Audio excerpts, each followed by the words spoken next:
we are seeing today human and colorful world. In this human and colorful world, we are seeing first the colorful world part. We'll see the human and part later. So when we see colorful world part, we have to know some fundamentals. So first half an hour, you will learn something which you have never heard of all. This is going to be the most interesting class till date, I feel, because we have just dealt with electricity. We have not even started with magnets, and upon that we did optics, which was okay. But colourful world में जो feel आएगा वो बहुत गजब का feel आएगा, और बहुत सारी ऐसी चीज़ें बताऊंगा जो तो लाइफ में कभी सुना नहीं होगा. तो डिस्कशन को स्टार्ट करते हैं. सो ज़्यादा तो सुनने का काम होगा, जब लिखना होगा तो मैं बताऊंगा, कॉपी करो. So here what are we discussing? So first we should know that we are discussing light, and when we are discussing light, we are going to discuss about colour. When we are going to discuss about colour, we should know that I have spoken in the previous class also कि हमारा पूरा का पूरा जगत, इस धरती का जो भी है, संसार में जो भी है, वो सिर्फ दो ही चीज़ों का बना हुआ है. एक है मैटर, दूसरा है रेडिएशन. दुनिया में तीसरा चीज एग्जिस्ट करता नहीं है बच्चा. बोले तो तू कुछ भी बोल, उसमें तेरे को दो ही चीज नजर आएगा, या तो एक मैटर है या तो एक रेडिएशन है. तीसरा चीज कभी नहीं पाएगा. तो ये बोल, मेरा शर्ट ले ले, ये पेन ले ले, मेरा माइक ले ले, हाँ ये सब कुछ मैटर के बने हुए. बेसिक चीज मैटर के पास हमेशा मास होता है, ये बेसिक क्राइटेरिया उसका. अगर मैटर आया बाय डिफॉल्ट उसमें मास आना ही आना है. और जो सेकंड पार्ट है वो है रेडिएशन. मैटर को छोड़ के कुछ और है, यानी लाइट का उजाला. ये लाइट का जो उजाला है वो रेडिएशन है. ऐसा करके कोई तीसरा चीज तो सोच, वो दुनिया में एग्जिस्ट नहीं करता है. तू कितना भी सोच तेरे को नहीं मिलेगा. ये मेरा पॉइंट है. हमारा इंटरेस्ट रेडिएशन में है, क्योंकि हम लाइट के ऊपर डिस्कस कर रहे हैं. Okay, hold on. You shift this side. Two boys come this side, you two boys shift this side, because behind girls cannot see. Okay, Sumit and Shubham and you all three come this side. You create space, they'll get inside that side. Okay, continue. Okay, so Sumit, you move inside. Tall people will always sit at the corner, because जो बच्चे छोटे वो देख नहीं पाएंगे. तो तुम सब बाहर निकलो और वो टॉलेस्ट पर्सन को एकदम राइट मोस्ट में पुट करो. Sumit, move. Girls brain can not see. Okay, discussion continues. Okay, so here we are interested to discuss about radiation. In this radiation what are we interested? So we are discussing first electromagnetic wave. So what is electromagnetic wave? पहले इसकी कुंडली निकालते हैं. Okay, इसकी कुंडली निकालते हैं. तो संसार में जितने भी रेडिएशन है, उस सब को हमने 7 भागों में बांटा है. Rich men in Venice use extra gel. So this is a कहानी. Rich refers to radio waves, RR. M refers to microwaves. I refers to IR. V refers to visible light. हमारे इधर एसी का remote नहीं है, नहीं तो मैं दिखा देता. ओके, विजिबल लाइट का IR का कहानी मैं नेक्स्ट क्लास में लेके आता हूँ, या कोई तुम्हारे बच्चों में से ये लेके आ सकता है. I gave you one more assignment, bacha. So I told you someone here, please get a capacitor. So you go, anybody, you know any electrician, I'll give you one task. I'll show you what is a capacitor. So ये fan के ऊपर का जो गोल डब्बा दिखता है, वाटकी है. Fan के ऊपर के वाटकी में नीचे गोल का डब्बा है, हॉरिजॉन्टली व्हाइट कलर का. वाटकी में नीचे फर्क में तेरे को दिखेगा, अगर ध्यान से देखेगा तो. ओके, ध्यान से देखना, हर फैन में होता है, वो बाय डिफॉल्ट है. वो एक डब्बा मार्केट में मिलता है, उसको हम कैपेसिटर बोलते हैं. ओके, हमको क्या करना, हम एक्सपेरिमेंट करेंगे. मैं बाकी जगह करके आया हूँ, दूसरी जगह किया हूँ मैं. तुम लोग, हर बच्चे को बोला हूँ मैं, तुम्हारे पहचान में जो भी बच्चे हैं इलेक्ट्रिशियन है, उनको बोलो और someone get a capacitor. Okay, fan का कैपेसिटर कोई इलेक्ट्रिशियन पहचान में तो लेके आओ. ओके, हाँ ए पापा के पहचान में रहेंगे ना इलेक्ट्रिशियन, हाँ एक एक कैपेसिटर लेके आ जा, मेरा नेक्स्ट क्लास में लेके आ जाना। I will show you. Capacitor का काम है चार्ज को स्टोर करना। तो मैं क्या करता हूँ, मैं कैपेसिटर लेता हूँ और 2 वायर लेता हूँ। उसके 2 वायर रहते रे, प्लस माइनस वाले जैसे अज्यूम कर। वो 2 वायर को इस डब्बे के अंदर जहाँ पे भी इसका ढांचा है, स्विच, वो स्विच को पुट करता है, एक सेकंड के लिए ऑन करता है, ऑफ करता है और निकालता है। एक सेकंड और 2 वायर को टच करता है, स्पार्क होगा। Okay, what is the proof? See पहले मैं टच करूंगा, स्पार्क नहीं होगा, फिर मैं पुट करूंगा, फिर वापस निकालूंगा, स्पार्क कर वो तो एक सेकंड के लिए भी मैं ऑन नहीं करूंगा। मतलब ये प्रूफ है वो कैपेसिटर का डब्बा चार्ज को स्टोर करता है, करके 2 एक प्लस एक माइनस को कनेक्ट करेगा तो डिस्चार्ज होता है। वो डिस्चार्ज होने का प्रोसेस वो स्पार्क देता है। तो बेसिकली हर फैन के अंदर एक कैपेसिटर होता है। वो कैपेसिटर क्या काम करता है? चार्ज को स्टोर करता है। क्यों स्टोर करता है? सी एक दिन क्या हो गया हमारा कौन संयम, हमारा संयम एक दिन गया गर्लफ्रेंड को लेके हाईवे पे लेके ऊपर टॉप विंड मिल में गया, लड़की को लेके नई गर्लफ्रेंड पटाया, है ना? नहीं, तू कैसे पटाएगा? तू तो एयर 1 है ना।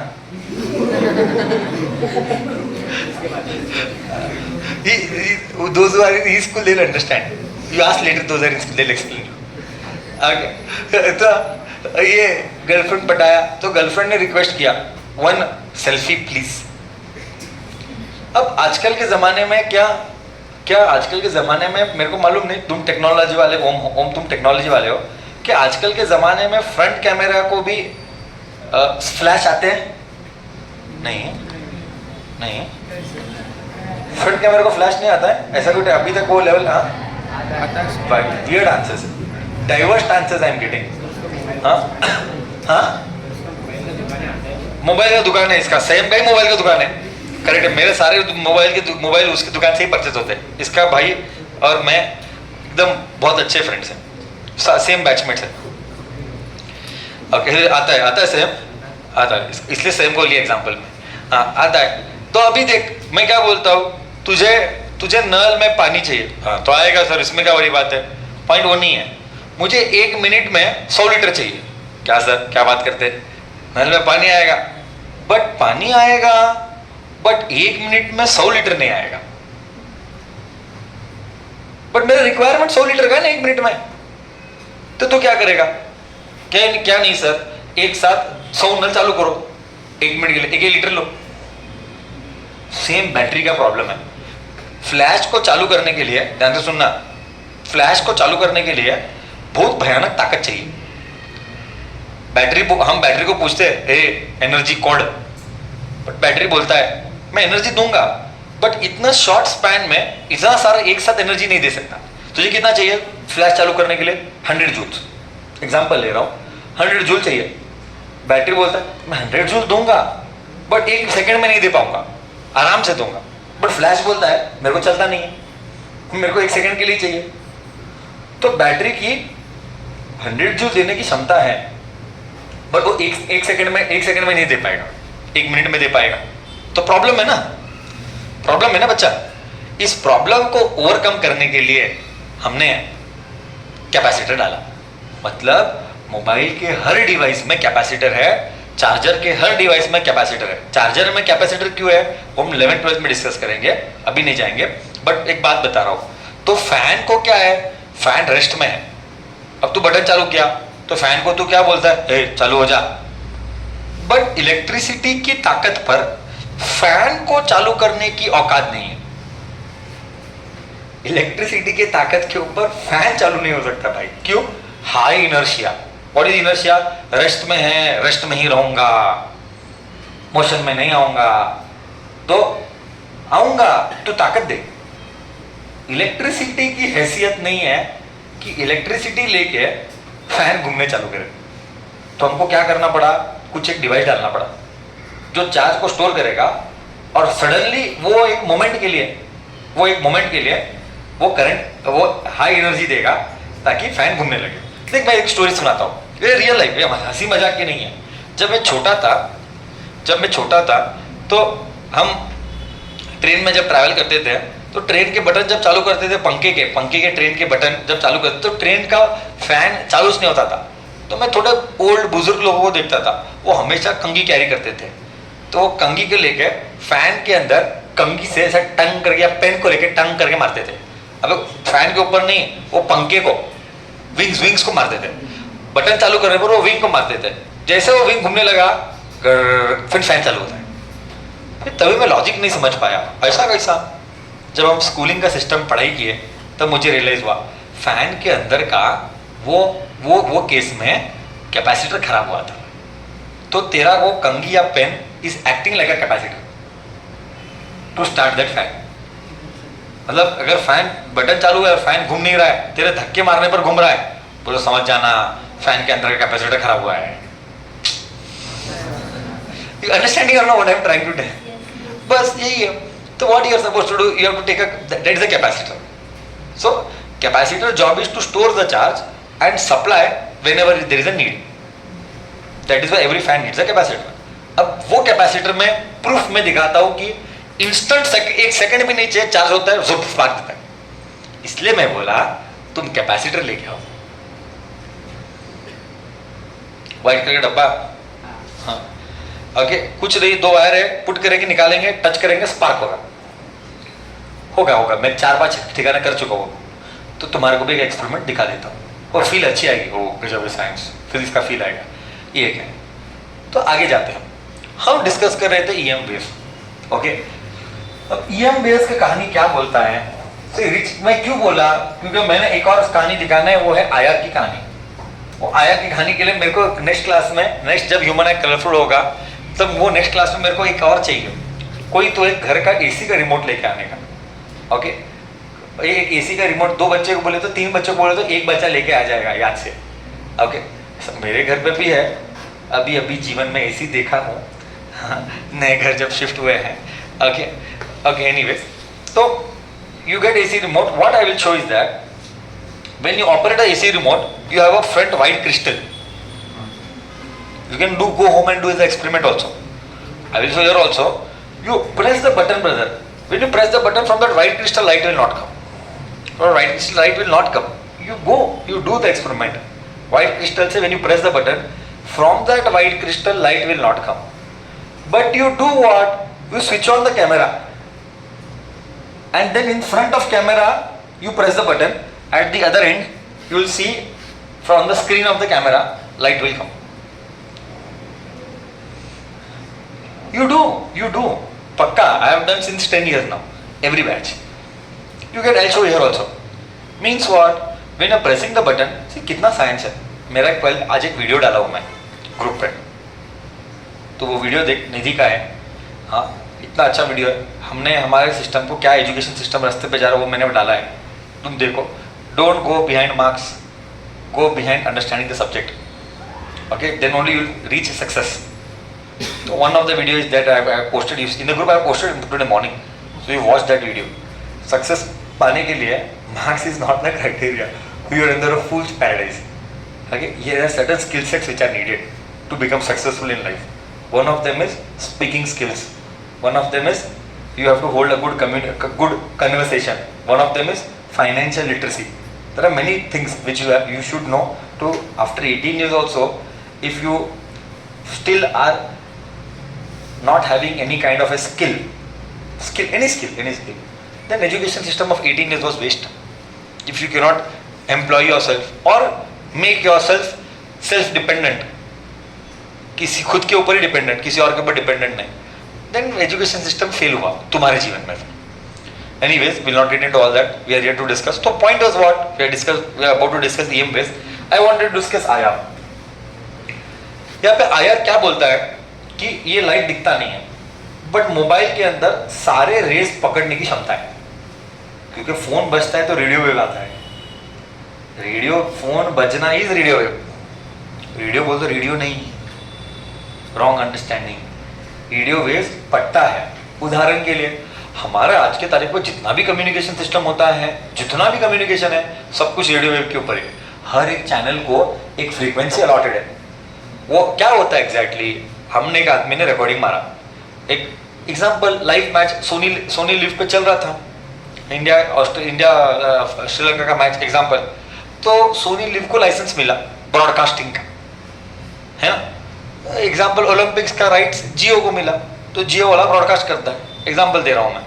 अब क्या हो रहा है, जियो वाला आदमी काम पे लाता है, वो रिकॉर्डिंग करता है, लाइव की बात करो, रिकॉर्डिंग करता है सारे ऑडियो और वीडियो सिग्नल्स, वीडियो इसका ऑडियो कमेंट्री का, दोनों सिग्नल को मर्ज करता है। सोचना कैसा है, अजीब है। हमको दिखता है क्रिकेट मैच खेल रहा है और कमेंट्री उधर दूसरी जगह बैठा है, तो हम क्या करते हैं, एक ऑडियो सिग्नल कमेंट्री के उधर डाला हुआ है, एक वीडियो सिग्नल कैमरामैन के पास डाला हुआ है, वो दोनों को मर्ज करते हैं और उनका एक सेट उधर ही स्टेडियम पे उनका एक ब्रॉडकास्टिंग सेंटर रहता है, वहाँ पे सिग्नल को मिक्स भाजी करते हैं। मिक्स भाजी करने पर ऑडियो और वीडियो सिग्नल को मिक्स करते हैं। वो ऑडियो और वीडियो सिग्नल को साउंड वेव, देख अमाशी आदमी बोल रहा है, मैं बोल रहा हूँ, मेरा साउंड है, तो वो रिकॉर्डिंग करेगा साउंड वेव में, बट वो साउंड वेव को कन्वर्ट करेगा इलेक्ट्रोमैग्नेटिक वेव में। So there is a device called as transducer. What is a transducer? A transducer is a device which converts one signal to another signal, sound signal to another signal, that will convert that signal.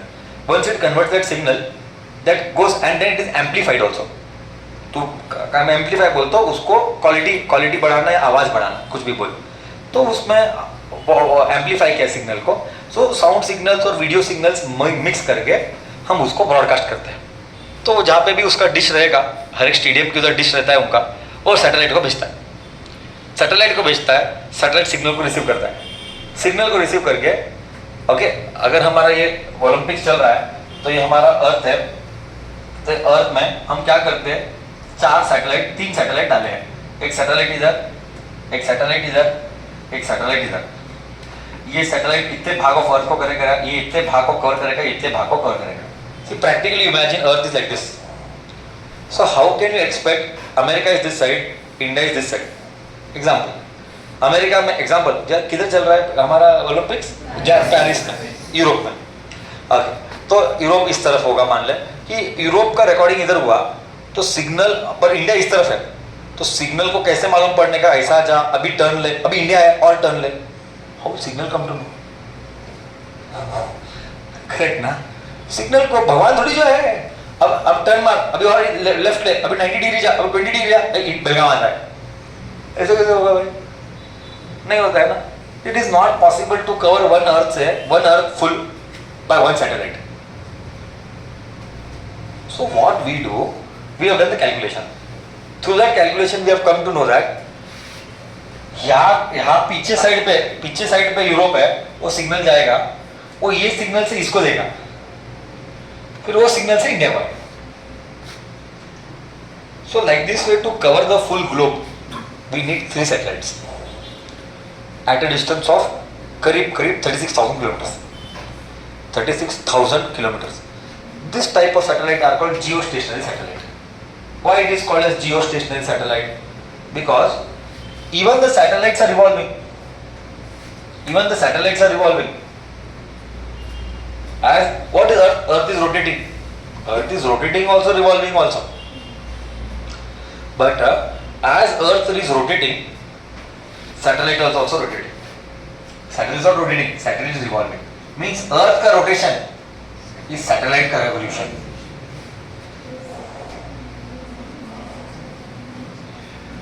Correct? So Earth is rotating, but it is revolving. So morning you get up, you are seeing satellite. Example, if satellite is visible. Example, morning you get up, oh here there is a satellite. Okay. Then evening you see, अरे इधर ही है। Night you see, अरे इधर ही है, घूम रहा है कि नहीं? तेरे को फील ही नहीं होगा, क्योंकि तू भी रोटेट हो रहा है, वो रिवॉल्व हो रहा है, तुझे लगेगा ही नहीं वो घूम रहा है ना, क्योंकि तेरा इसका साथ साथ है ना, इसका रोटेशन, इसका revolution. That is why the name is given geostationary. Geo मतलब ज्योग्राफिकली थमा हुआ दिखता है, so geostationary satellites. So they are placed at 36,000 kilometers. So ये सैटेलाइट को सिग्नल को रिकॉर्ड किया, सैटेलाइट को भेजा, फिर सैटेलाइट इधर से इधर को भेजा, फिर इधर से इंडिया आया। So like these things are happening. Now again that signal has to catch by your dish or your antenna, whatever you call. Then all those electromagnetic signals, when they enter, again they will get converted into audio and video, so that you can see it.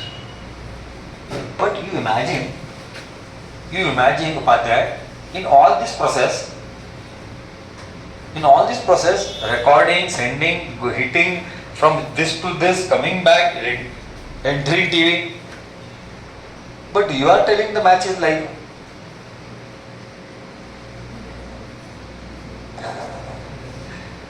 You are telling I am live watching a live cricket match. But all this Karnama, how can you call it as live then? You understanding what I am trying to tell?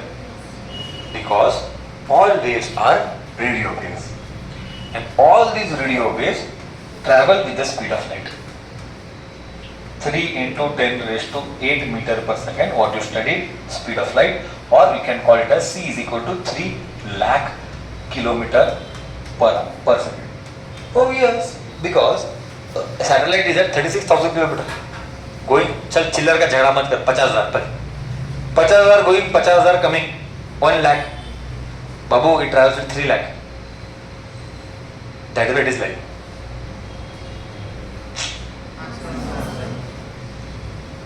Understand the beauty of science. Brother, light travels at the speed of 3 lakh kilometer per second. My satellite is 36, no? चल दान में दिया और 14, 50,000 you can add. 50,000 going, 50,000 coming, 1 lakh. 1 lakh kilometer per second. I have ability of 3 lakh kilometer per second. That is why it is like. You didn't understand what I said. You understood now what I am telling? It is kai guna faster than that. That is the speed of light. Now, these are radio waves. So sir, point क्या है? Point ये है कि sir ये radio wave, microwave सब मान लिया ये सब वेव है सर, मान लिया ये सब वेव है, बट फिर इनको अलग अलग किस आधार पे पर किया? मतलब what is the basis of classification of this waves? उसकी कुंडली क्या है? मतलब अब मैं बोलूंगा समझने के लिए, अब मैं ये नहीं बोलूंगा सेम लड़की है, हाँ लड़का है वो भी नहीं मतलब there is some basis of classification for a male and for a female. Some basis is there, no? Aadhar is there some. Then my question is, what is the basis of classification of these 7 waves? See, सारे के सारे electromagnetic waves हैं. Electromagnetic waves बोले तो क्या? जहाँ पे electric field और मैग्नेटिक फील्ड है, उसको हम इलेक्ट्रोमैग्नेटिक वेव्स बोलते हैं. उसका डिटेल में स्टडी तो 12th में करता है. चैप्टर का नाम ही EM वेव्स है. Then you will do all the maths, EM waves को ग्राफ इक्वेशन, फिर उसको इक्वेशन को एम्पलीट्यूड चेंज करता है, all that is 12th standard in your syllabus. So we are not entering into that all now, but it is a part of curriculum. Why? Because we are discussing human and colorful world. So I am interested in this color of visible light. What visible light color we are going to study? It is with cure, and then I have to discuss ऊपर का नीचे का also. Then only the subject will be clear. So visible light के बाद UV, ultraviolet, फिर X-ray, and then we have gamma rays. Correct? So these are 7 waves that are available in this nature. There is no other ways other than this. So once upon a time, what happened?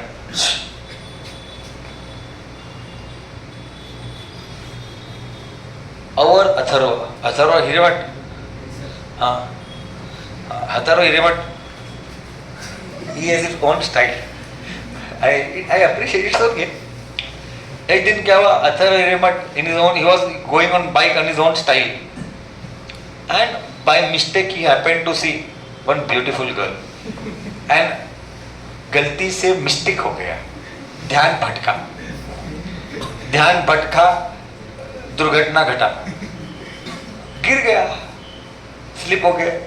लड़की के बहुत महंगा पड़ता है, हाँ है ना, experience था. तो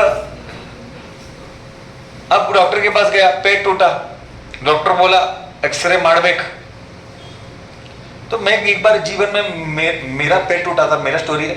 मैं सुबह गाड़ी लेके जा रहा था ट्यूशन खत्म करके, और मेरे बाइक में से किधर से तो आवाज आ रहा था। मैं 2 दिन से परेशान था, कहाँ से आवाज आ रहा है। मैं गाड़ी चला कर ढूंढ रहा था किधर आवाज है। सामने का एक अजूबा वॉकिंग कर रहा था, उसको उड़ाया उसको उड़ा दिया मैं। एक ही बार मैं जीवन में गिरा मैं, वो 2014 में 15-16 में था। वो गाड़ी का आवाज के चक्कर में सुबह से वो ग्रैंडफादर को उड़ा दिया। मैं भी गिरा, वो भी गिरा। मेरा पैर का एक हड्डी टूटा, एक टो का एक स्लाइट हड्डी, हेयरलाइन फ्रैक्चर था, तो वो एक हुआ था। तभी मैं जीवन में एक बार, तब मैं रियलाइज किया गाड़ी चलाना है, कुछ नहीं करना है, सिर्फ गाड़ी चलाना है। आई होप तू लड़की के पीछे का अपना हाथ पैर नहीं टूटेगा। नहीं। साइकिल की मैं साइकिल में भी हो सकता है दुर्घटना।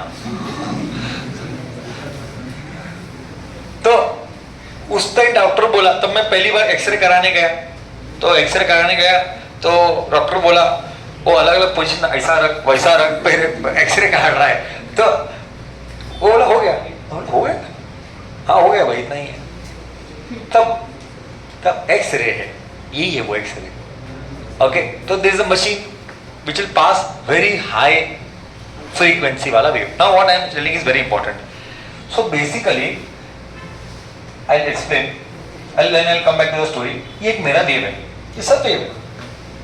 वेव के टर्मिनोलॉजी को समझना पड़ेगा, हमको साउंड चैप्टर में घुसना पड़ेगा लास्ट ईयर के, तभी जाके सब्जेक्ट क्लियर होगा।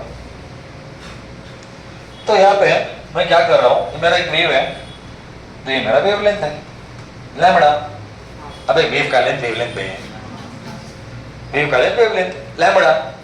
अब ये एक वेव है, तो मैं क्या बोलता हूँ, एक वेव को पूरा खत्म करने के लिए जो वक्त लगा उसको हम टाइम पीरियड बोलते हैं। So what is time period? Time taken to finish one wave. One wave, one oscillation, कुछ भी बोल तो ये कितना वक्त लेगा, एक वेव खत्म करने के लिए कितना वक्त लेगा। मान ले करके एक ऐसा गोल जाने के लिए 2 सेकंड, तो मैं बोलूंगा टाइम पीरियड 2 सेकंड। और दूसरी बात, मान ले कि 1 सेकंड में ऐसा ऐसा ऐसा ऐसा किया, 1 2 2 3 4 बोले तो वो 4 बार किया, तो 4 बार किया 1 सेकंड में, तो उसको फ्रीक्वेंसी बोलते हैं, 4 हर्ट्ज। What is frequency? कितने ऑसिलेशंस किया 1 सेकंड में, तो 4 बार किया तो 4 हर्ट्ज। मेरा जो आवाज आ रहा है उसका भी एक फ्रीक्वेंसी है, जो लास्ट ईयर पढ़ा, आवाज का सुनने की capability of frequency 20 to 20,000 hertz है ना। थोड़ा फ्लैशबैक लेके जा रहा हूं। अगर आवाज 20,000 के ऊपर है, सुनाई नहीं देगा। वो तो इमेजिन कर 20,000, वो तो 1 सेकंड में वो ऐसा 20,000 बार होता है, तब जाके 20,000 हर्ट्ज होता है। तो इमेजिन थिंग्स, समझ में आ रहा है? एनीवेज, उसमें नहीं पढ़ना है, हम साउंड में नहीं जा रहे हैं, हम इलेक्ट्रोमैग्नेटिक वेव्स में जा रहे हैं। तो ये 3 चीजें बताई, क्योंकि मेरे को वो बताना है। क्या बताइए सर? एक वेव का लेंथ वेवलेंथ होता है, और एक फ्रीक्वेंसी होता है 4 हर्ट्ज। ऐसा एक wave, 2 wave, 3 wave, 4 wave 1 second में होता है 4 हर्ट्ज है। और time period, time taken to complete 1 wave उल्टा है। Time period of frequency is 1/t, frequency is 1/टाइम पीरियड। ये हमारा 9th स्टैंडर्ड का कॉन्सेप्ट है। Frequency is 1/t। We have studied all this in sound waves. Now what I want, सब चाहते क्या हो? What I want, एटलीस्ट चाहता क्या? I want that I know velocity is equal to distance upon time, correct है ना? Velocity को speed of light बोलता हूँ। सर वेलोसिटी को स्पीड ऑफ लाइट क्यों बोलते हो?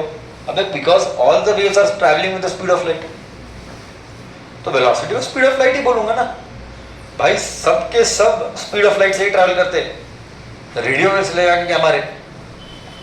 तो डिस्टेंस, चल मैं एक वेव लेता हूं, एक वेव लूंगा तो डिस्टेंस लैम्बडा हो जाएगा, और एक वेव लूंगा तो time taken to complete 1 wave हो गया, तो टाइम हो गया, टाइम पीरियड 1/t हो गया, टाइम हो गया 1/t नो।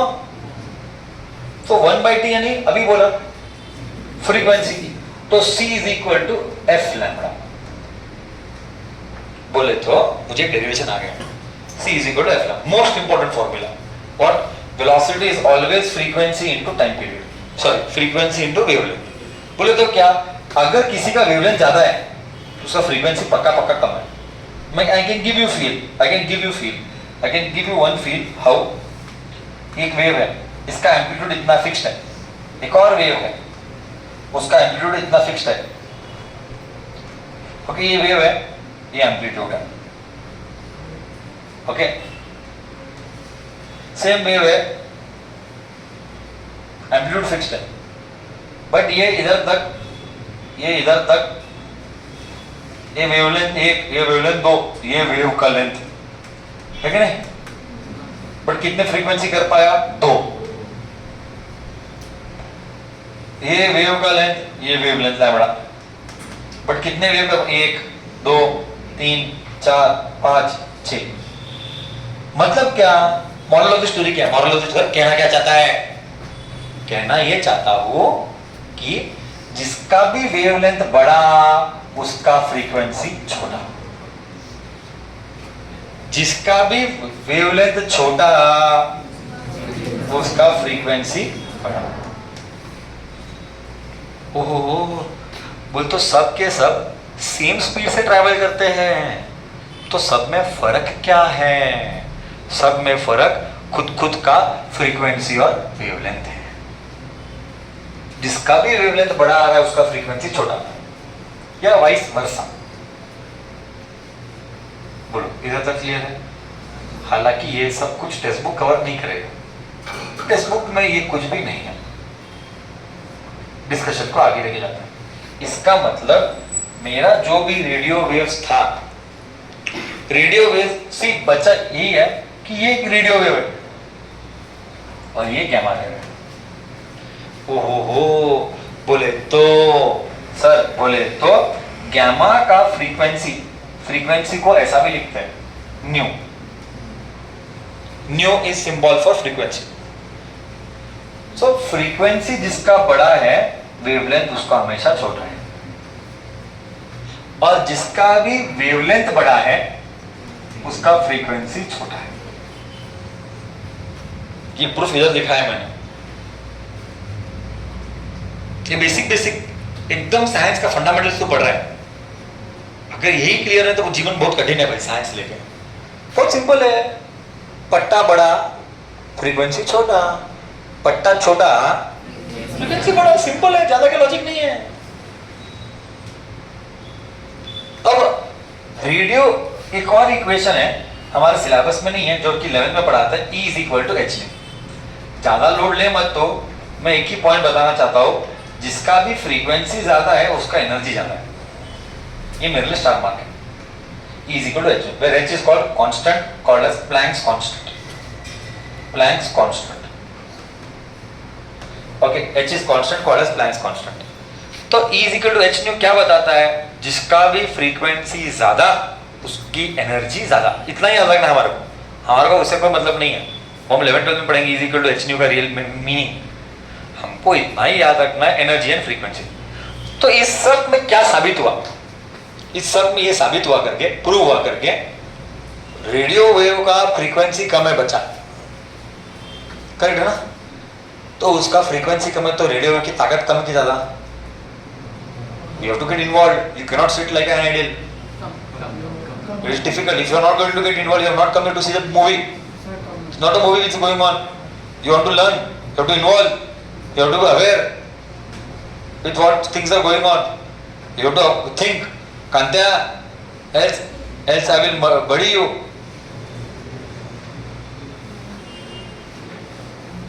Gamma का प्रेम गैमा का फ्रीक्वेंसी कैसा है? तो एनर्जी बोल तो सबसे स्ट्रॉन्गेस्ट ताकतवर वाला वेव गैमा है। सबसे ताकत वाला वेव गैमा है, सबसे कमजोर वाला रेडियो वेव सबसे कमजोर है। रेडियो वेव सबसे कमजोर है करके तो हमने कम्युनिकेशन के लिए यूज किया। अरे अगर रेडियो वेव का एनर्जी ज्यादा होता तो हाई एनर्जी वाला मेरे शरीर पे घुसता तो शरीर के टिश्यूज मेरे जल जाते। हाई एनर्जी, बस यही कहानी है मेरी। क्या सब में फर्क दो ही चीजों का है, हर एक का फ्रीक्वेंसी और वेवलेंथ अलग अलग है, बट सबका स्पीड सेम। ये घटा वो बढ़ा, वो बढ़ा ये घटा, कुछ भी कर, मल्टीप्लाई करने के बाद हमेशा आंसर सेम। क्यों? मल्टीप्लाई करने के बाद आंसर सेम कैसे? c is equal to nu lambda है ना, करेक्ट है ना? तो दोनों को मल्टीप्लाई करने के बाद आंसर तो सेम ही आएगा, correct? You understanding what I am trying to tell? Now what I am interested in this all? I am interested in this my visible light. But before I speak I was talking about मेरा पैर टूटा, X-ray. So this type of rays can not be seen by naked eye except for visible light. इसलिए मैं तेरे को देख पा रहा हूं, तू मेरे को देख पा रहा है, हिरमट, इसीलिए वो लड़की दिख पाई, है ना? और तेरा मन आ गया। पॉइंट ये है कि God is graceful enough only that we can see visible light. इसके ऊपर का पट्टा और उसके नीचे का पट्टा हम देख नहीं सकते। हमने क्या किया, जो भी विजिबल पट्टा के नीचे आता है उनका फ्रीक्वेंसी बढ़ते जाता है। फ्रीक्वेंसी बढ़ने से शरीर के लिए डेंजर है, क्योंकि high frequency is always referred as high to speak Srinivas donkey means visible के ऊपर के जो भी वेव्स है हमारे जीवन में उसका कोई दिक्कत नहीं है, हमको वो हार्मफुल नहीं है। दैट इज वाई कम्युनिकेशन के लिए लीस्ट फ्रीक्वेंसी लिया।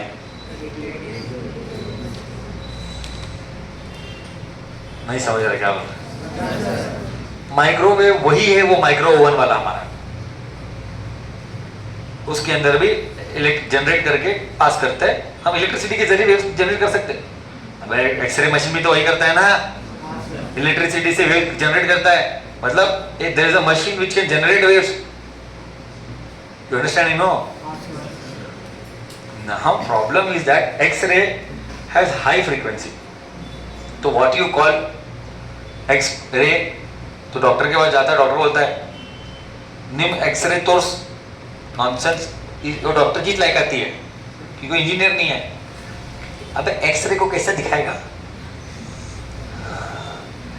एक्सरे को दिखाएगा कैसे? डोंकी शुड टेल निम एक्सरे लाइक इमेज तोर्स। हाउ कैन यू तोर्स एक्सरे? हाँ, एक्सरे तोर्स नोड़ो डोंकी। इसलिए डॉक्टर की लायक डॉक्टर ही है, वो फिजिक्स नहीं सिखा सकता, करेक्ट है ना? उसको बायोलॉजी आता है, फिजिक्स नहीं आता है, वो तो इंजीनियर बता पाएगा ना। एक्सरे नहीं दिखा सकते, एक्सरे का इमेज जो बना उसका फोटो दिख सकता है, एक्सरे नहीं दिखा सकते। X-ray is pass through your body, it is gone, you can not show X-ray, but your mentality X-ray दिखाओ, किधर हड्डी टूटा है, एक्सरे दिखाने नहीं होगा। एक्सरे पास करने पर जो इमेज बना वो दिखाओ। अब उसमें क्या गजब है टेक्नोलॉजी, क्या सर एक्सरे मैं एक बार टूटा तो डॉक्टर दिखाए नोड इल क्रैक आया, तो तुमको कैसे पता चला भाई? मेरे को तो सब काला गोरा दिखता है समझ में नहीं आता हड्डी किधर टूटा है। भाई 4 साल वही क्या काम किया है ना डॉक्टर का, तो उसको हर एक स्ट्रक्चर पता है ना कैसे दिखता है, तो उसी को समझेगा, हमको नहीं समझेगा। तो भी वो दिखाता है नोट इधर फुल हड्डी, सिर्फ ब्लैक एंड व्हाइट सब। मैं लॉजिक बंद में पढ़ा, मेरे अंदर क्यूरियोसिटी बहुत है हर चीज का, तो मैं लॉजिक पढ़ा, तो मैं थोड़ा सा स्टडी करने पर मुझे पता चला हमारे हड्डी से एक्सरे पास नहीं हो सकता। सी नॉर्मल स्ट्रक्चर डॉक्टर को पता है, एक हाथ का शेप कैसा दिखना चाहिए। अगर हड्डी टूटा, मान ले नॉर्मल हाथ है, एक्सरे पास किया, तो जिधर जिधर एक्सरे पास हुआ है वो ट्रांसपेरेंट होगा, जिधर एक्सरे पास नहीं हुआ वो काला होगा। हड्डी मेरा है, हड्डी से एक्सरे पास नहीं हो सकता, क्योंकि हड्डी डेंस है, तो को एक्सरे पास करने की हैसियत नहीं है, तो जिधर भी एक्सरे पास नहीं होगा वो तो हड्डियों में पास नहीं हो सकता, इसलिए वो काला बना, बाकी भाग गोरा है। अब जैसे ही अभी तेरा हड्डी टूटा तो तेरा गैप हुआ म्हणजे उधर से रे पास किया, उधर से रे पास किया, तो डॉक्टर को पता है हड्डी का शेप कैसा है, हड्डी का डॉक्टर को हड्डी का शेप पता ही रहेगा ना, तो उसको देख के पता चलेगा ये शेप ऐसा होना चाहिए, ये शेप ऐसा है, उसमें गैप आया है, स्लाइट गैप दिख रहा है, वो गैप नहीं दिखना चाहिए। कैसा गैप दिख रहा है? क्योंकि हड्डी की जगह पे ब्लैक आने के बदले वो व्हाइट लाइन आया। हाँ मतलब हड्डी टूटा, करेक्ट ना? This is how they analyse.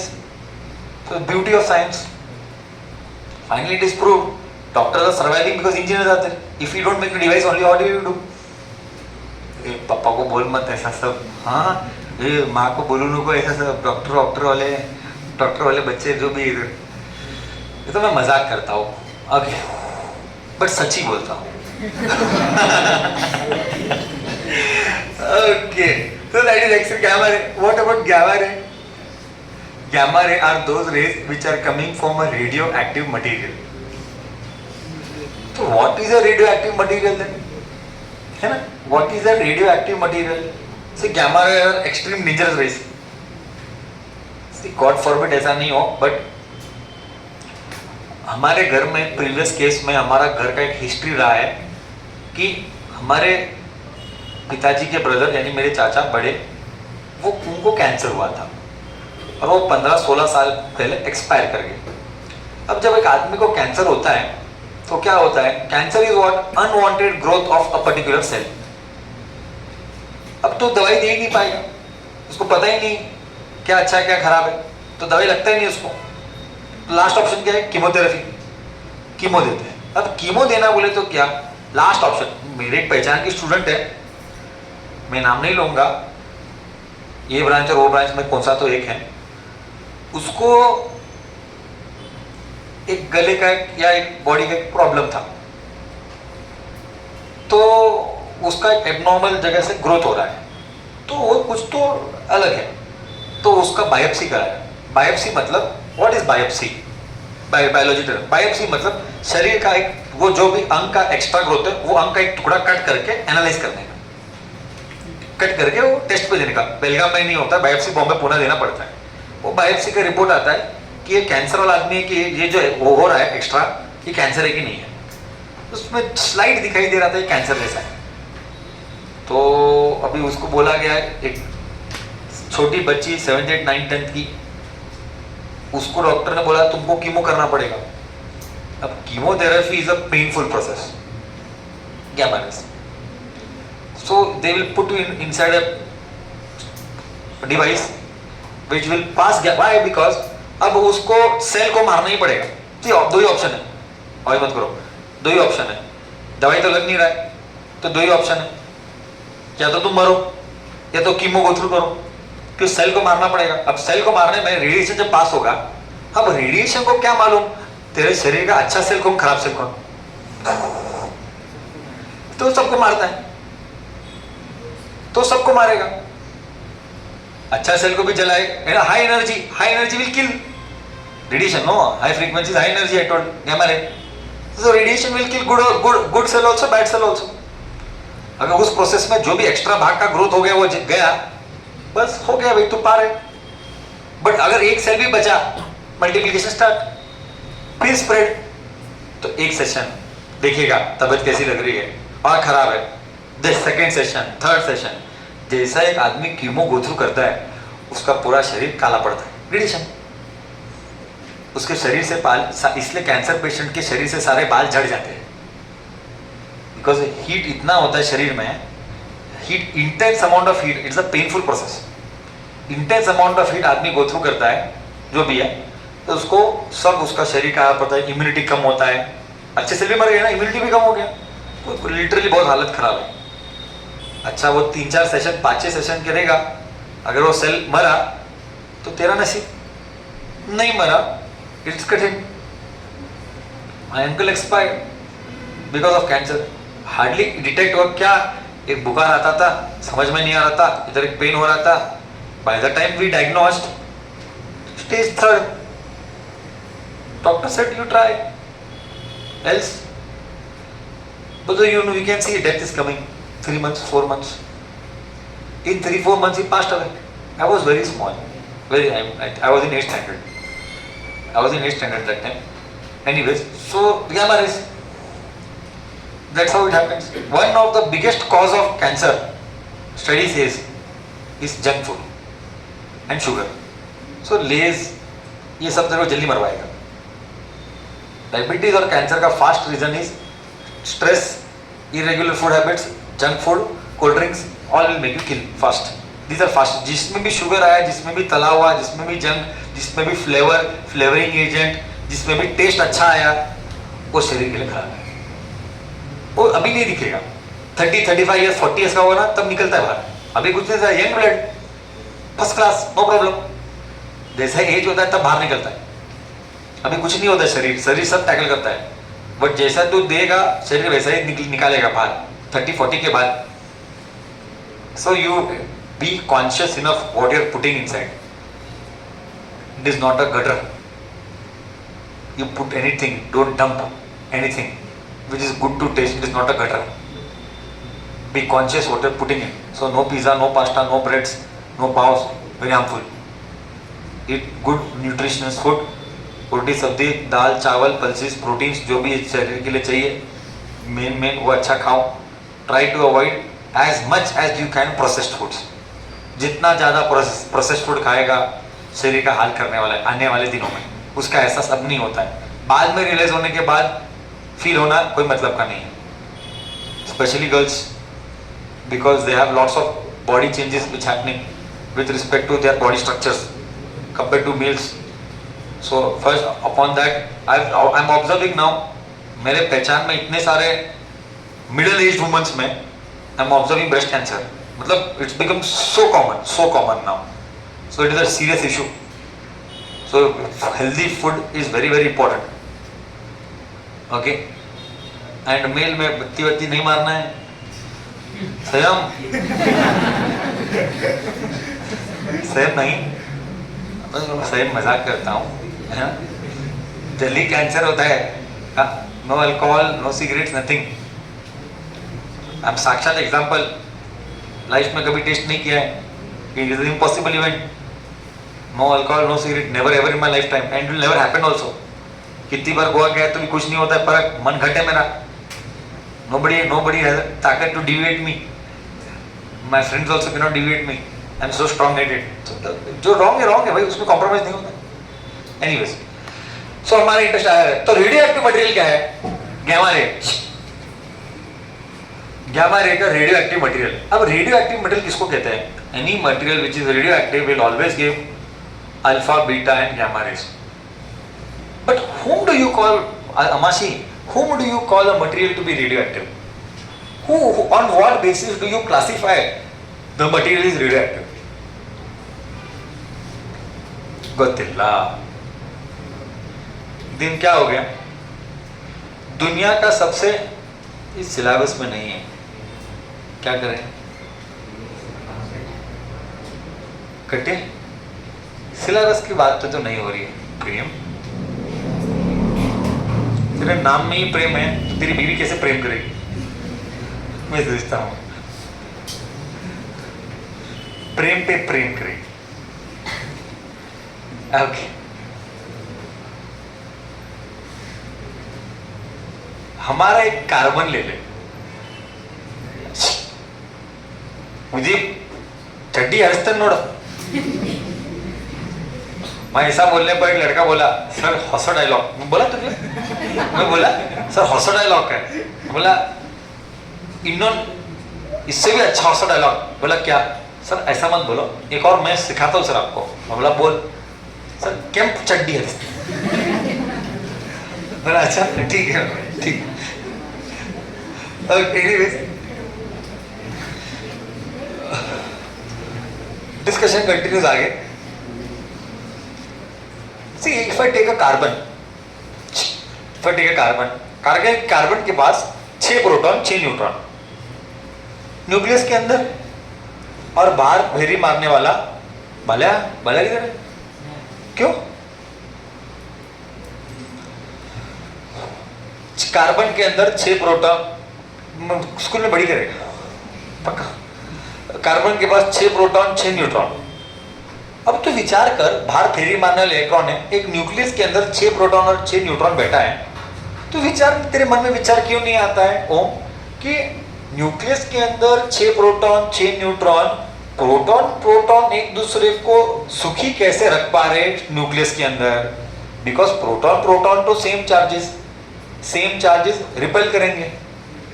तो भी हम बोलते हैं कि न्यूक्लियस स्टेबल है। गजब है। एक न्यूक्लियस के अंदर 6 प्रोटॉन बैठे हैं, वो 6 के 6 प्रोटॉन रिपेल करेंगे एक दूसरे को, तो न्यूक्लियस स्टेबल कैसे है अमासी? क्योंकि अंदर बैठा हुआ न्यूट्रॉन है। न्यूट्रॉन तो न्यूट्रल है। दुनिया का सबसे ताकतवर force is nuclear force. Nuclear force is a force between two neutrons, but it comes with a drawback. What is a drawback? The drawback is nuclear force is a short range force. मतलब वो अपनी ताकत तभी दिखा सकता है जब neutron की दूरी बहुत छोटी, डिस्टेंस बिटवीन देम। तो अब क्या हो गया? प्रोटॉन बोला ನನಗೆ ಹೊರಗೆ ಹೋಗ್ಬೇಕು, न्यूट्रॉन बोला हार्ट ताकत ना पुल मारते हैं, तो झगड़ा चालू हो गया। प्रोटॉन बोलता है मेरे को बाहर जाना है, न्यूट्रॉन बोलता है मैं पकड़ के बैठेगा। प्रोटॉन हार गया, न्यूट्रॉन जीत गया। प्रोटॉन बोला मेरे अच्छे दिन आएंगे। जैसे जैसे आगे बढ़ता गया साइज बिग हो गया। क्यों? एटॉमिक नंबर कार्बन का 6 है। What's wrong? What's wrong, brother? What happened? Not well? What is happening? But any problem? Okay. So atomic number बढ़ गया, कार्बन से कैल्शियम आया, कैल्शियम आया तो atomic number 20, atomic mass number 40, तो न्यूक्लियस ढबला हो गया। सिंपल है, न्यूक्लियस छोटा है, 6 कार्बन 6 प्रोटॉन 6 न्यूट्रॉन, न्यूक्लियस छोटा है। जैसा ही एटम्स में एलिमेंट्स के एटॉमिक नंबर बढ़ते गए, न्यूक्लियस ढबला होते गया। जैसा ही न्यूक्लियस ढबला हुआ, अब बड़ा साइज होने पर प्रोटॉन प्रोटॉन और न्यूट्रॉन न्यूट्रॉन की दूरी बढ़ गई। बढ़ने पर प्रोटॉन बोला पकड़ के दिखा, हमको जाना है हरक, हमको जाना है हरक, तू जाने नहीं देता। अब आए मेरे अच्छे दिन। तो क्या होता है अब, जब एटॉमिक नंबर पीरियोडिक टेबल का 86 पे आता है, 86 पे आता है, तब वो सिचुएशन है जहां पे प्रोटॉन जीतता है, न्यूट्रॉन हारता है। Till 86 element of the periodic table nuclear की ताकत स्ट्रॉन्ग है करके वो प्रोटॉन के रिपल्शन को सहन कर लेता है। बट एटॉमिक नंबर 86 के बाद प्रोटॉन का रिपल्शन स्ट्रॉन्ग होता है, न्यूट्रॉन का अट्रैक्शन कम होता है। तब प्रोटॉन बोलता है अब जाऊंगा मैं बाहर। When प्रोटॉन बोलता है अब मैं जाऊंगा बाहर, that is the time when a element becomes radioactive. What is radioactive? It starts emitting radiations. Who? Nucleus. Nucleus starts emitting radiation. Why? Because it is unstable. Why it is unstable? Because proton says I want to go out. But the problem is directly proton doesn't come out. That part of mass, proton has some mass, that part of mass gets converted into energy. That energy is alpha, beta, gamma. By the equation of Einstein, E is equal to mc square. Energy and mass. So mass is converting into energy by E is equal to mc square. E, m, mass is converting into energy.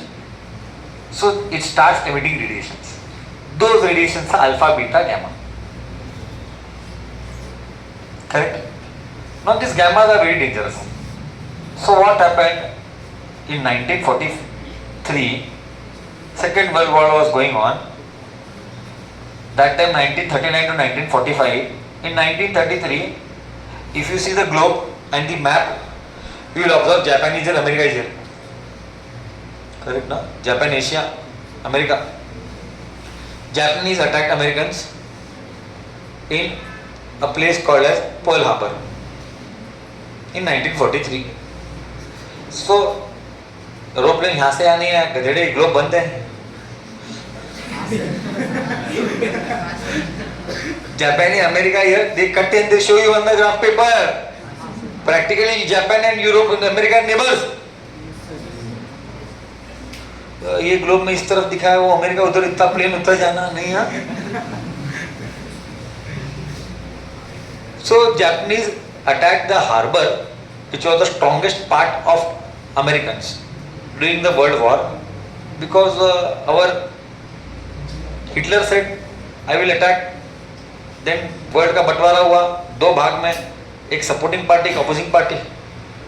हाँ, Austria ये सब countries Hitler के favour में चले गए. Russia भी Hitler के favour में था, बट लास्ट मोमेंट में पार्टी बदला. स्टालिन बहुत होशियार गेम खेला. You study second world war, you will enjoy. There is a Netflix में web series 10 episodes, world war in colour. मतलब everything is in colour and real images, not fake images. I've seen all 10 episodes. How the course of World War changed. Hitler जो maximum जगह जीत चुका, Hitler जो maximum जगह जीत चुका था, थोड़े wrong decision से हार गया. You imagine, there's a movie, I think so, the name is Schindler's List. I don't recall. Schindler's List. So there was a man named Schindler. So he saved many people. 5,000, 6,000 people he saved from killing, from Hitler. Hitler के से बचाए उसने. वो मैंने देखा, हालांकि शास्त्र से देखे हैं, मैं पता नहीं पिक्चर का, ब्लैक एंड वाइट है पिक्चर, मैंने देखा मूवी उसके ऊपर. एनीवेज, तो this Franklin Roosevelt, Winston Churchill, Franklin Roosevelt, he said, Japanese ने जब अटैक किया, हम गांधी जी नहीं है, ये मार तो उधर भी मार, हम आएंगे वापस, इंटरेस्ट के साथ देंगे. तो वो आए, उसको लिया, फिर वो पिक्चर आया ओपनहाइमर को पकड़ा, बना बम, दिखाते हैं हम कौन है. बम बनाया, 1 साल के अंदर बम बनाया, टेस्ट मारा, सक्सेस. ठीक है. 6 अगस्त 9 अगस्त 1945, 1 साल 1.5 साल के बाद, 1.5 ईयर के बाद गया अमेरिका में. अमेरिकन गए, एक हिरोशिमा, एक नागासाकी, टुचुक, game done. Game is done. Game is done means what? Here the bomb is dropped. Here the bomb is dropped within a radius of 10 kilometers. इधर ये सेंटर है, यहाँ से 10 किलोमीटर का रेडियस बना. Suppose we are 2 kilometers away. We are first class now. Next moment everyone is powder. That is the effect of a nuclear bomb. Within a radius of 2 to 5 to 8 kilometers to 10 kilometers, जितना भी उसका explosive की ताकत है, सब कुछ ऐश है, सब कुछ पाउडर है. That is the effect of a nuclear bomb. When world saw this, and the knowledge was taken from Einstein, and the irony of part of life is, Einstein was from Germany.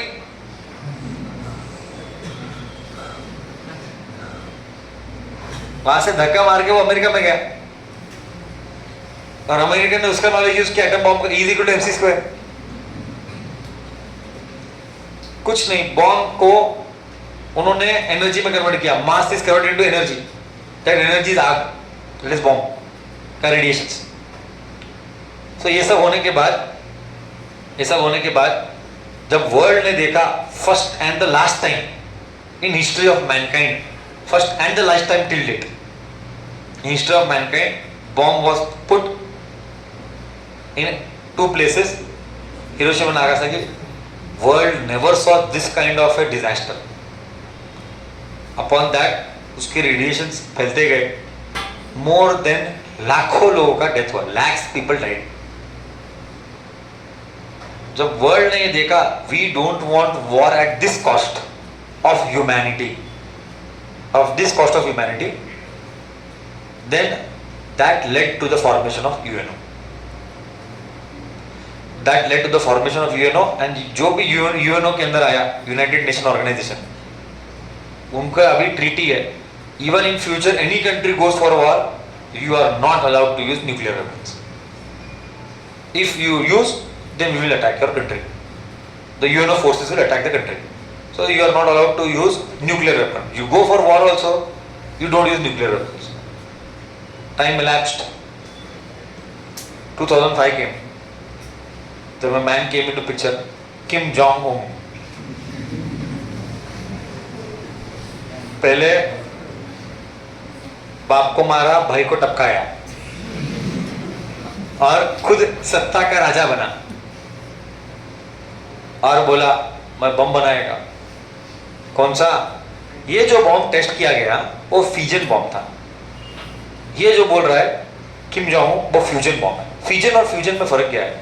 Fusion बोलते हो uranium unstable है, radio active. Uranium का atomic number 92, 86 के ऊपर radio active, तो 92 uranium. अब uranium 92 uranium is unstable, उसको टुकड़ा किया, वो टुकड़े करने के प्रोसेस में आ रहा है, वही आग वो बम। ओके, तो यूरेनियम को तोड़ा तो एक के दो टुकड़े किया तो फ्यूजन। ये बोलता है मैं फ्यूजन बम बनाएगा, बोले तो हाइड्रोजन और हाइड्रोजन को बना के हीलियम बनाएगा। सर क्या बात करते हैं सर, इधर भी हाइड्रोजन है सर, मिल नहीं रहे। डोंकी, हाइड्रोजन और हाइड्रोजन इधर भी है, पर हाइड्रोजन हाइड्रोजन बोलते हैं हम मिलेंगे, बनेंगे हीलियम। बट पहला 10⁶ केल्विन अचीव कर। 10⁶ तो इमेजिन कर सकता है 10⁶ किसको बोलते हैं? अभी हम 300 डिग्री 300 केल्विन पे जी रहे हैं। 300 केल्विन में 27-28 डिग्री सेल्सियस। अब ये 27-57 हो गया तो भाई आधा पॉपुलेशन उड़ जाएगा। गर्मी की वजह से आधा पॉपुलेशन उड़ जाएगा। ऐसे 57 डिग्री सेल्सियस पर 330 केल्विन, ब्रदर 300 केल्विन का 330 केल्विन हुआ ना, जीना हराम हो जाएगा भाई हमारा। ये 300 केल्विन नहीं है, 10 लाख केल्विन है मैं बात कर रहा हूँ। जब हाइड्रोजन और हाइड्रोजन मिलेंगे 10 लाख केल्विन पे, तभी हीलियम बनेगा। तो बोलेगा मेरे पास टेक्नोलॉजी है, मैं बनाता हाइड्रोजन को 10 लाख केल्विन अचीव कराता वो लिमिटेड स्पेस में, और हीलियम बना के न्यूक्लियर फ्यूजन बॉम्ब बनाता, फिजन नहीं। अब फ्यूजन का ये प्रॉब्लम है कि अगर न्यूक्लियर फ्यूजन बॉम्ब बना, स्टोरी सुनाता हूं, तो उसने टेस्ट किया, वो बोला मैं टेस्ट करता हूं। पहला बॉम्ब 2006, 2008, 10, 12, 5 बॉम्ब टेस्ट किया। छठा बॉम्ब अभी जरा यूएनओ हरकत में आया, इसका बहुत हो रहा है। यूएनओ बोला टेस्ट मत कर। टेस्ट किया, साउथ चाइना सी में बम डाला, साउथ चाइना सी के अंदर बम डाला, सी के अंदर गया। अबे सी के अंदर धरती होता है? पानी बोलते सब पानी नहीं, नीचे धरती आता है। वो बॉम्ब जाके पानी के अंदर जाके धरती को हिट किया। वो धरती को हिट किया, उधर चाइना में भूकंप आया। समझ रहा है? अगर वो धरती पे टेस्ट किया रहता तो धरती की क्या हालत होती?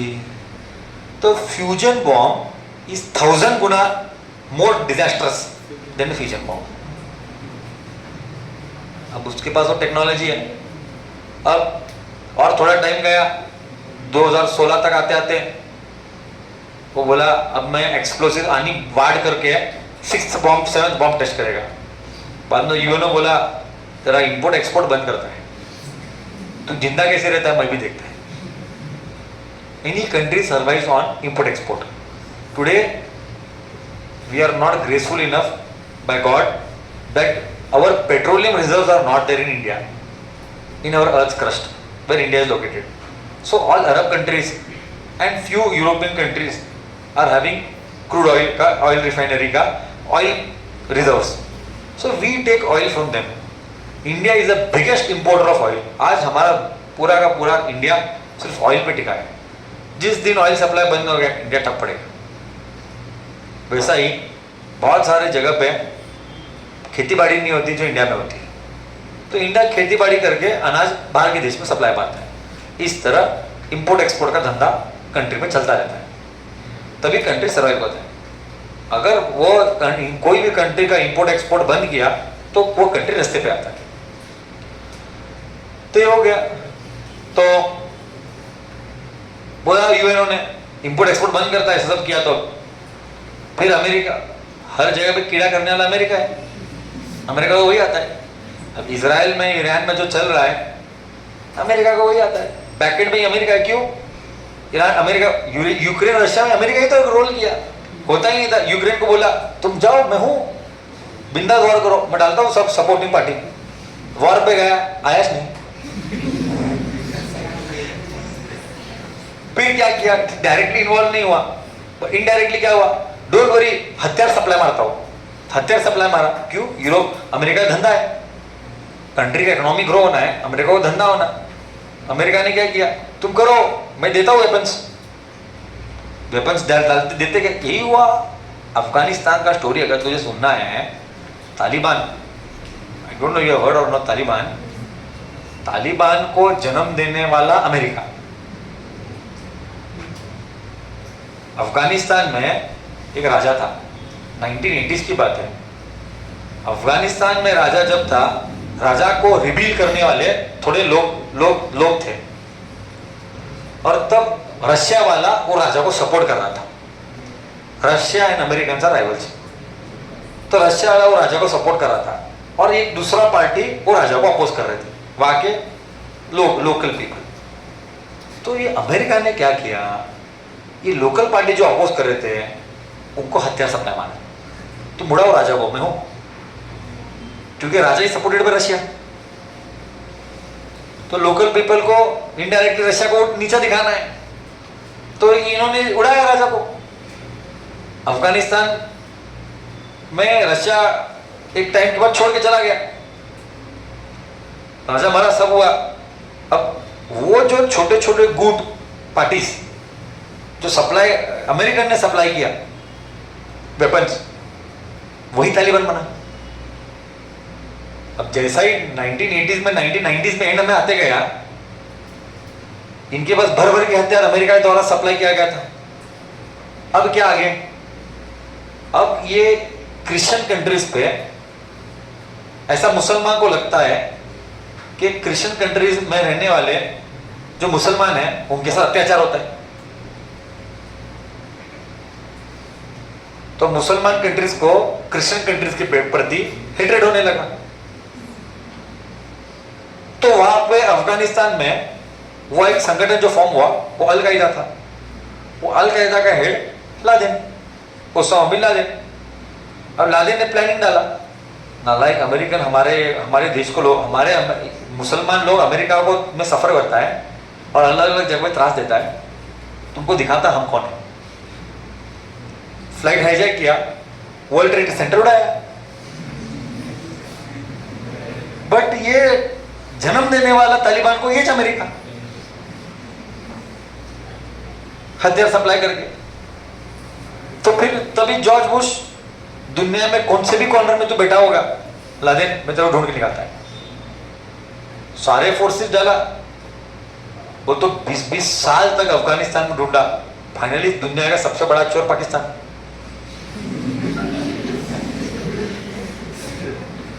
कुछ भी हो, पाकिस्तान को, जिधर पाकिस्तान है भूखा नंगा, जिधर पैसा मिलता है हम बैठे हैं, दो हमको, हम भिखारी हैं। हाँ, वो लादेन को पकड़े पाकिस्तान में, एटोमाबाद पाकिस्तान में पकड़ा गया लादेन। तो फाइनली अमेरिका काम हो गया, और उनका जो भी स्वार्थ था, कंट्री से जो भी उठाना था, 20 साल में राज करके सब उठा के लेके गए। अमेरिका ही ना लायक, निकल गए। इराक, सद्दाम हुसैन को उड़ाने के पीछे सद्दाम हुसैन का रोल ही नहीं था।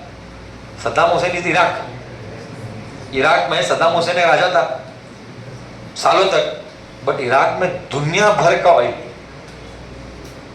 अब वो क्या किया, अमेरिका बोलता है तू चोर है, तू तेरे लोगों के ऊपर अत्याचार करता है, ऐसा गलत है, तो लोगों के ऊपर अत्याचार करे तो हम सहन नहीं करेंगे। वो नाम के ऊपर, अत्याचार के नाम के ऊपर इराक के ऊपर अटैक किया। तुम्हारे पास केमिकल वेपन है, तुम्हारे तुम छुपा के रखो केमिकल वेपन, ये सब नहीं चलेगा। वो सब कुछ नहीं था, उनके अमेरिकन को इराक के ऑयल पे नजर था। ऑयल है वो कंट्री आज राजा है, जिसके पास ऑयल है वो राजा है। बस सद्दाम को उड़ाया, जितना ऑयल रिजर्व था सब वो रिजर्व को अड्डा डाला, उठाया माल गया, अब स्टॉक करके बैठा है। तो वही करता है। सेम हुआ यूक्रेन और रशिया में।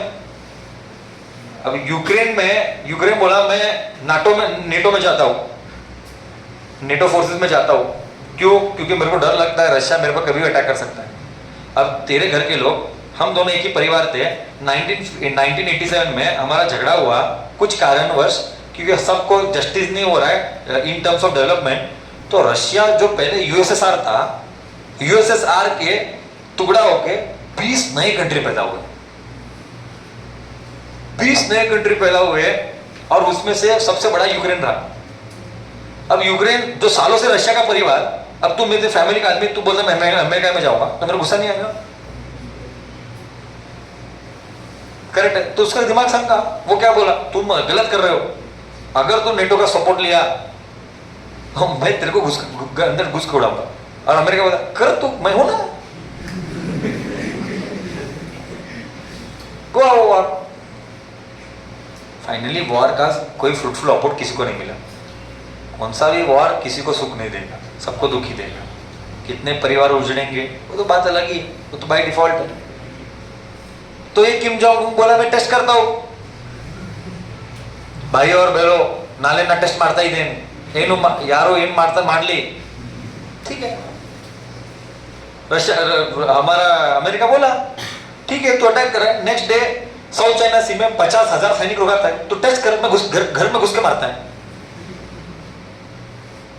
तो बोला नेक्स्ट डे टेस्ट करता हूं, नेक्स्ट डे टेस्ट करने के लिए रेडी हुआ, बस नो टेस्ट, नहीं किया टेस्ट, शांत हो गया। फिर तभी डोनाल्ड ट्रंप था, डोनाल्ड ट्रंप को ट्विटर पे बोला बुड्ढे ढबले मैं करूंगा, लिटरली ऐसा बोला है, लिटरली बोला है।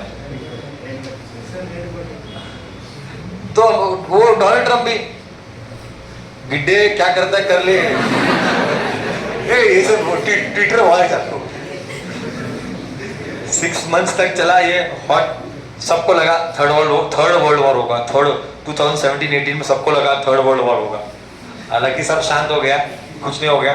6 महीने के बाद वो उसके देश में गया, हाथ से हाथ मिलाए, सब शांत किया, all okay, done, it is now. I am just telling you, so this is the ability of nuclear fusion bomb, what a nuclear fusion bomb can do. यही संसार की वजह से, यही सब कुछ की वजह से हमारा एक स्टार जन्म लेता है। तो कोई भी इस गैलेक्सी में एक स्टार कैसे जन्म लेता है? तो Galaxy is made up of gases. तो एक हाइड्रोजन आया, एक और हाइड्रोजन आया, ऐसा हाइड्रोजन आके एक बड़ा सा हाइड्रोजन का गोला बना। ये बड़ा सा हाइड्रोजन का गोला बनने के लिए करोड़ों साल गए गैलेक्सी में नेचर। अब ये गैलेक्सी में इतना, में से एक हाइड्रोजन का गोला बनने के लिए जब मास नजदीक आए तो बहुत सारे मासेस इकट्ठा होने की वजह से ग्रेविटी पैदा हो गई, because mass is responsible for gravity. अब ग्रेविटी होने से जो हाइड्रोजन का गैस था, ग्रेविटी की वजह से वो कंप्रेस हो गया, गैस कंप्रेस हो गया। अब जब गैस कंप्रेस हो गया, अभी हम इधर है, हम आराम से जी रहे, अगर मैं 200 लोग भर दो ऐसा होगा, करेक्ट है ना? वैसा ही गैस जब कंप्रेस हो गए तो हाइड्रोजन में गर्मी बढ़ गई। अब जो हाइड्रोजन के अंदर गर्मी बढ़ गई तो वो टेम्परेचर रीच किया, तब जाके हाइड्रोजन कंबाइन होके हीलियम बना। और जब हाइड्रोजन बना के हीलियम बना, जब वो हीलियम होता है उसके साथ साथ वो मास का एनर्जी भी देता है. So it is just not mass getting converted. Along with mass, it is giving out energy. When this happens in this galaxy, we say a star has taken birth. This is how a star takes birth. Now once a star takes birth, it starts burning. Gas combined, it starts burning.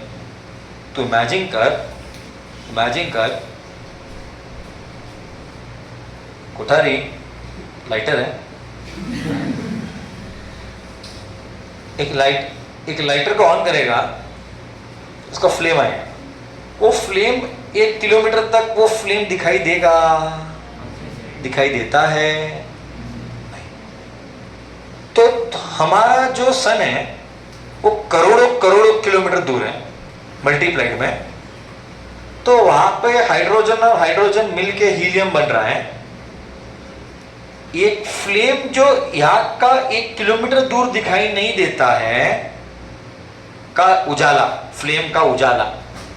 तो imagine कर जो सन है हमारा करोड़ों kilometre दूर है, उधर जो आग लगा है हाइड्रोजन का हीलियम बनने के लिए, वो आग का उजाला इधर तक आया.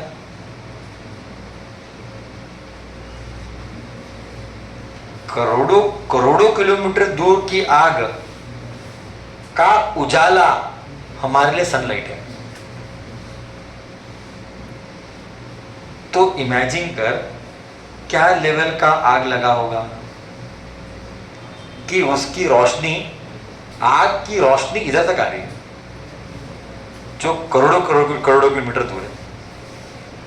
That is a power of a nuclear energy. When hydrogen combines to become helium.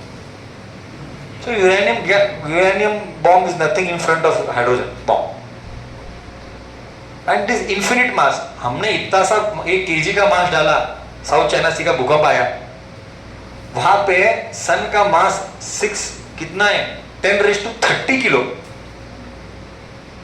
ये किलो हाइड्रोजन का बॉम्ब का ये भूकंप आता है 10⁻30 किलो के करीब सन का मास. तो क्या हालत हुई होती हो, तो इमेजिन. तो होना ही है ना, करोड़ों किलोमीटर का आग का उजाला इधर आना ही है ना फिर. तो this is how a bomb works. So उसका जो उजाला हमारे इधर आ रहा है वो हमारे लिए जीवन दान. तभी नेचर इस अर्थ पे लिविंग करके पॉसिबल हुआ. नहीं तो क्लोरोफिल प्रोसेस नहीं होता तो इंसानियत या जो भी जानवर है, लाइफ अर्थ पे अवेलेबल नहीं होता अगर सन नहीं का रेस इधर तक नहीं आता. तो एक बात बता रहा हूं. और now my interest area all lies in this visible light. This visible light में I am interested in all this. इसके नीचे वाले दिखेंगे नहीं. तो हमारा जो रिमोट का है वो आईआर है. तो कैमरा में आईआर पकड़ने आएगा. हमने पर्पसली कैमरा को विजिबल में हमारे पर्पसली कैमरा को विजिबल लाइट में नहीं डाला.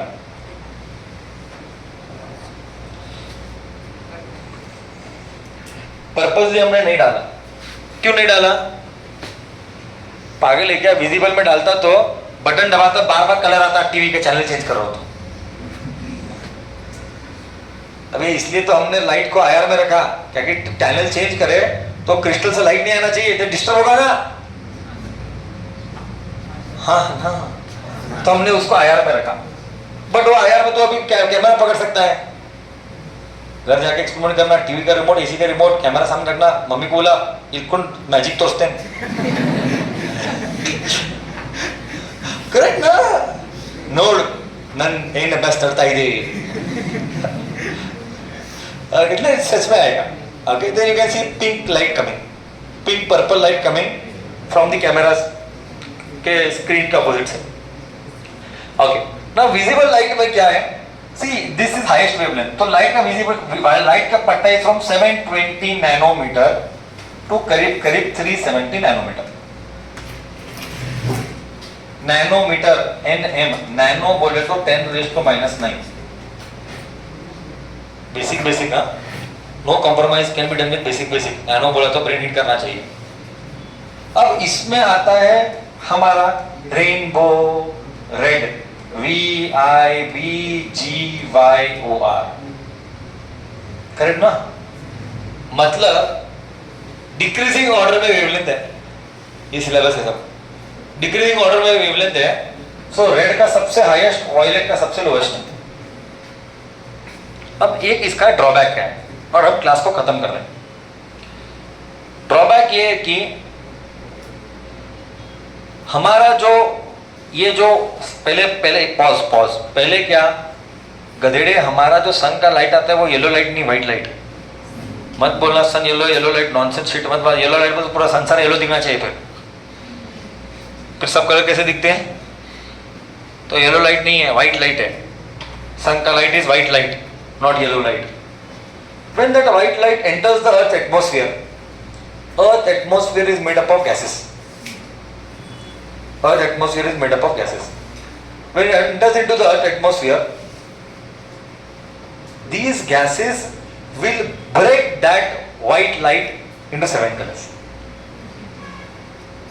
Because the particles of that atmosphere के dust or gas and the size of this wavelength of the light are very close to each other in terms of value, size.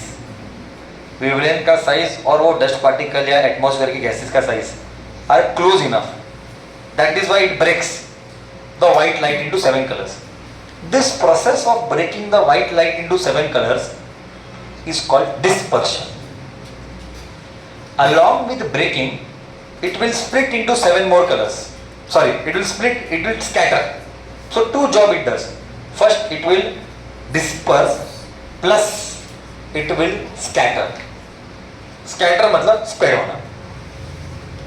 जैसे तू घर के ऊपर का बैठा है, घर किधर बैठा है, घर के ऊपर का एक खपरी से एक खपरी निकाल और सन का उजाला आता है. जब सन का उजाला आता है तो ऐसा स्प्रेड होता है, मतलब व्हाइट लाइट स्कैटर होता है. वो स्कैटरिंग कौन कराता है? वो हमारे अर्थ के गैस के पार्टिकल्स कराते हैं. समझा ना? मतलब स्कैटर नहीं होता, जितना जितना खपरी का गैप है उतना में जाने का, वो स्प्रेड नहीं होना चाहिए. तो that's called scattering and dispersion. अब प्रॉब्लम क्या है? जब व्हाइट लाइट वैक्यूम से आया तो vacuum is a rare medium. जब गैस मॉलिक्यूल्स पर एंटर करेगा अर्थ के एटमॉस्फेयर का गैस मॉलिक्यूल्स, तो it is a denser medium. तो it is entering from rare to means it will bend towards the normal. ओह वापस आ गया कौन टेक्निकल में. तो it will enter from denser to rare to denser, sorry rare to denser. अब जब ये होगा तो व्हाइट लाइट के टुकड़े होंगे. अब क्या है, एक्सपेरिमेंटली हमने क्या ऑब्जर्व किया, और मैं स्टोरी को खत्म कर रहा हूं. एक्सपेरिमेंटली क्या ऑब्जर्व किया, एक्सपेरिमेंटली क्या ऑब्जर्व किया, एक्सपेरिमेंटली हमने ये ऑब्जर्व किया करके सबसे दूर टिकने वाला लाइट लाल है, सबसे कम टिकने वाला लाइट ब्लू है, ये वायलेट है. ठीक है. अब प्रॉब्लम क्या है?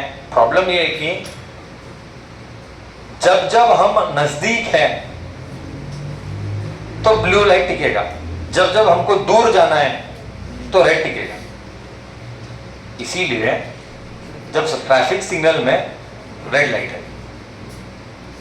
क्योंकि अगर ब्लू लाइट के ट्रैफिक सिग्नल को स्टॉप बोलेगा तो फॉग रहेगा तो ब्लू लाइट दिखेगा ही नहीं, तो थामेगा कैसे? रेड क्यों टिकता है? क्योंकि उसका वेवलेंथ बड़ा है, इसलिए वो टिकता है. इसीलिए जब तू ध्यान देगा कलर को, रेड के बाद बोलता है ए तड़ी, फिर ऑरेंज या येलो बोलता है ए तैयारा, ग्रीन बोलता है ए नड़ी. करेक्ट ना? कलर कॉम्बिनेशन ऐसा ही बना गया. रेड या येलो ऑरेंज रेडी हो जाने के लिए, उसके बाद ग्रीन हो. ऐसा ही कुछ भी नॉनसेंस कलर नहीं डाला ट्रैफिक सिग्नल में जो डालना था, उसके पीछे लॉजिक है. इसीलिए सारे गाड़ी के रिफ्लेक्टर्स रेड, क्योंकि एक्सीडेंट नहीं होना चाहिए, क्योंकि रेड लाइट दिखना चाहिए रात में. अब रेड कलर लिया गया, इसलिए उसके बाद सारे इंडिकेटर्स येलो। ऐसा ही कुछ भी वर्ल्ड ने कुछ भी नॉनसेंस नहीं किया है, होना वो कलर डालो, क्या फर्क पड़ता है, पिंक कहीं को नहीं। हाँ, ऐसा सब नहीं होता है, समझ रहे हैं ना। इसके पीछे का ये स्टोरी है। क्लियर?